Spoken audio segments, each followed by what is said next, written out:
طبعا عندنا يا اخوان هذه الاوتوماتيك كويك واير ستريبر.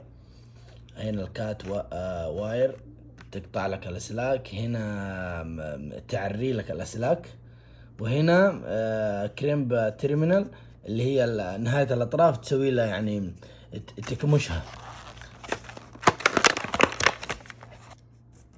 الان عندنا هذا السلك، طبعا هنا حق الكريمب او تجعيد الاسلاك، وهنا التقطيع، شوفها واير كتر هنا، وهنا التعرية. يعني مثلا عندنا السلك هذا زي كذا غير كذا سريع، تبى تيجي تقطع تيجي تسوي له هنا كذا كتر امورك طيبة. تيجي هنا مثلا السلاك الصغيرة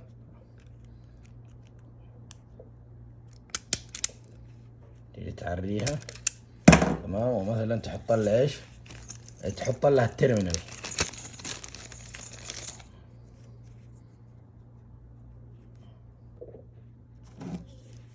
كذا، بعدين خلاص تحطها هنا.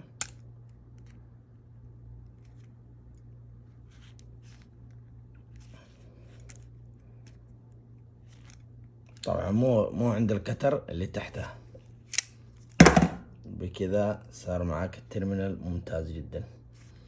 فلك ان تتخيل هذه الاداة كيف بتخليك يعني تعجل في سرعة الصيانة او سرعة التركيب.